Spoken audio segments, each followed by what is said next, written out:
90 రోజుల కోర్సు పూర్తి చేస్తే చాలు 100% ప్లేస్మెంట్ సపోర్ట్ తో సాఫ్ట్వేర్ జాబ్ మీ సొంతం. వెంటనే కోడ్ జ్ఞాన్ డెస్టినేషన్ ని సంప్రదించండి. Welcome to Suman TV. నేను మీ సుమన్ టీవీ నాగ్.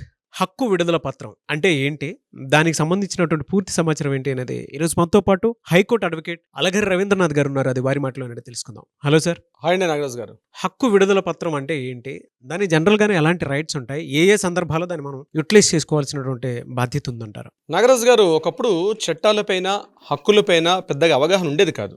కానీ ఇటీవల ఒక దశాబ్ద కాలంగా చూసినట్లయితే చట్టాల మీద కొంత అవేర్నెస్ అయితే పెరుగుతుంది. ఇది అవసరాన్ని అడ్వాంటేజ్గా తీసుకున్న వ్యక్తులు దీన్ని మంచిగా వాడుకుంటున్నారు, తెలియని వాళ్ళు దీన్ని చెడుగా కూడా ఉపయోగించుకునే అవకాశాలు కూడా ఉంటున్నాయి.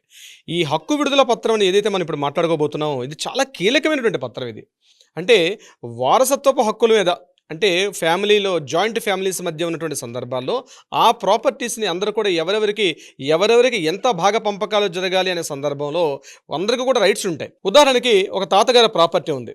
ఆ తాతగారికి 4 కొడుకులు ఉన్నారు. అందులో ఒక కొడుకు మరలా 3 పిల్లలు ఉన్నారు.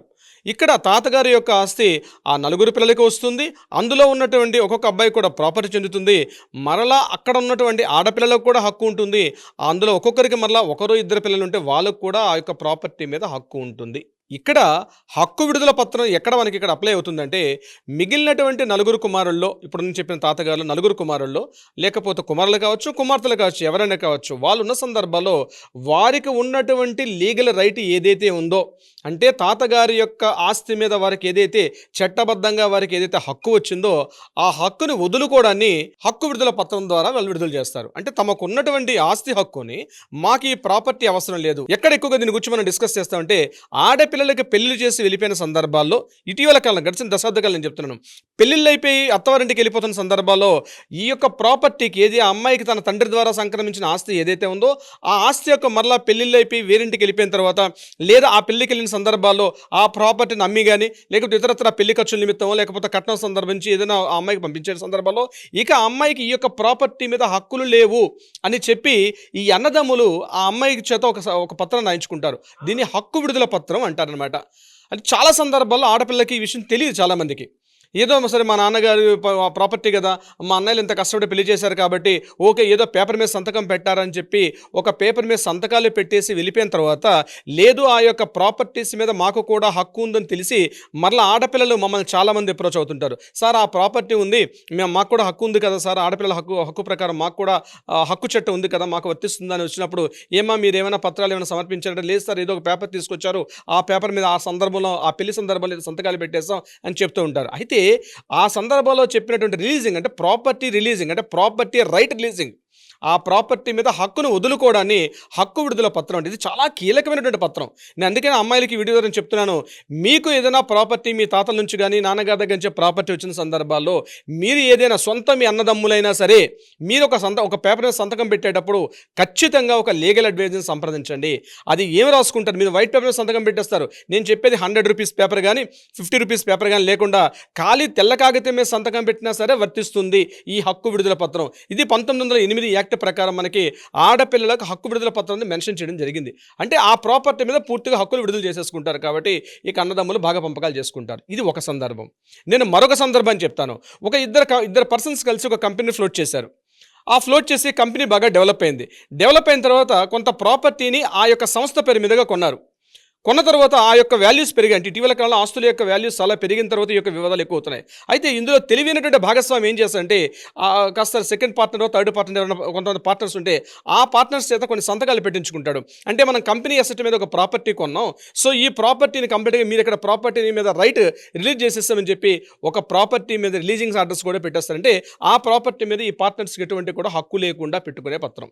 ఇది మంచిగా వాడతారు. అందుకే మీకు స్టార్టింగ్లో చెప్పాను, ఇది మంచిగా వాడతారు, చెడుగా వాడతారు. అంటే అటువంటి సందర్భాల్లో కూడా ఈ యొక్క హక్కు విడుదల పత్రం అనేది ఉపయోగపడుతుంటుంది. ఇలా జాయింట్ ప్రాపర్టీస్లో కానీ, లేదా ఫ్యామిలీ నుంచి వచ్చేటువంటి ఒక అసెట్ ప్రాపర్టీస్లో కానీ, లేదా ఒక సంస్థకు సంబంధించిన ప్రాపర్టీస్ కానీ, ఇంతే కాకుండా ఒక భార్యాభర్తలు కలిసి ఒక ప్రాపర్టీ కొనుక్కున్నారు, పెళ్ళైన తర్వాత ప్రాపర్టీ కొనుక్కున్నారు, బాగుంది మ్యారేజ్ లైఫ్, ఓ 10 ఏళ్ళు బాగానే డీల్ చేశారు.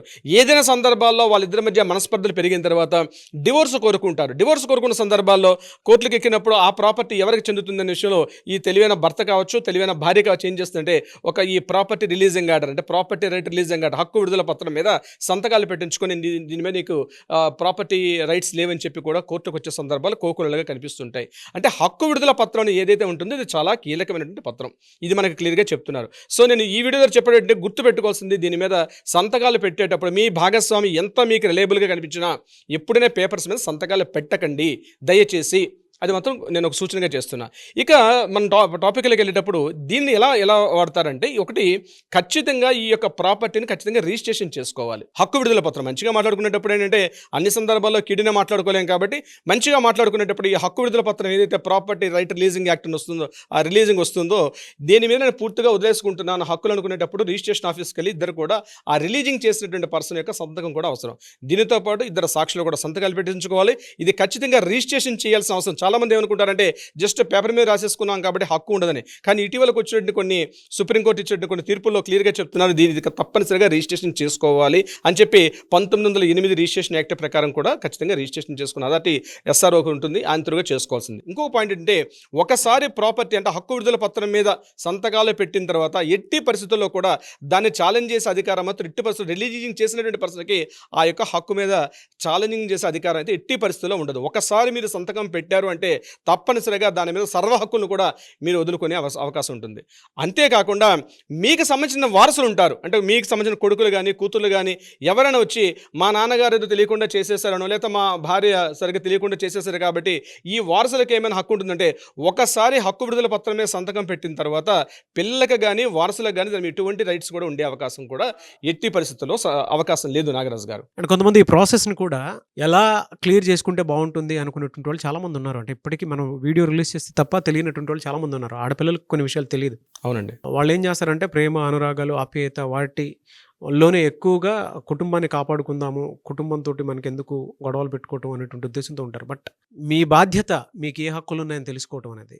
సో వాటికి సంబంధించినటువంటి వాటిలోనే సరే వీడియో చూసిన తర్వాత డెఫినెట్గా 10 మంది షేర్ చేసి మీకు ఇంకేమైనా డౌట్స్ ఉంటే కింద కామెంట్ బాక్స్లో పోస్ట్ చేయండి. కొంతమంది అయితే అపాయింట్మెంట్ తీసుకుందాం అని అనుకుంటూ ఉంటారు సార్, మీ పర్సనల్ అపాయింట్మెంట్ తీసుకుందాం అనుకునేటువంటి వాళ్ళు ఉంటారు దీన్ని క్లియర్ చేసుకోవడం కోసమే. సో మీ పర్సనల్ అపాయింట్మెంట్ తీసుకోవాలి అంటే ప్రాసెస్ ఏంటి, ఎలా? కింద స్క్రోల్ అవుతున్న నెంబర్ని కాంటాక్ట్ కానీ అట్లీస్ట్ వాట్సాప్లో డీటెయిల్స్ పంపిస్తే మా పర్సన్స్ సంప్రదిస్తారు. లేకపోతే మీరు డైరెక్ట్గా ఆ నెంబర్కి కాల్ చేసి కూడా అపాయింట్మెంట్ తీసుకోవచ్చు Nagaraj garu. Anyways thank you అండి, thank you so much Alagar Ravindranath garu. Thank you so much Nagaraj garu. చూసారు కదా వీడియో. ఈ వీడియోపై మీ అభిప్రాయాన్ని కమెంట్ బాక్స్లో పోస్ట్ చేయండి. ముఖ్యంగా మీరు కనుక హైకోర్టు అడ్వకేట్ అలగర్ రవీంద్రనాథ్ గారిని అప్రోచ్ అవ్వాలి అనుకుంటే అపాయింట్మెంట్ కోసం స్క్రీన్ మీద కనిపిస్తున్న contact number call or message WhatsApp చేసి వెంటనే అపాయింట్మెంట్ బుక్ చేసుకోండి. ఈ వీడియో లైక్ చేయండి, షేర్ మాత్రం తప్పకుండా చేయండి. ఇలాంటి మరిన్ని వీడియోస్ కోసం మా ఛానల్ ఫాలో అవ్వండి. Thank you. సుమన్ టీవీలో మీ పర్సనల్ అండ్ బిజినెస్ ప్రమోషన్స్ కోసం కింది నెంబర్కి కాంటాక్ట్ చేయండి.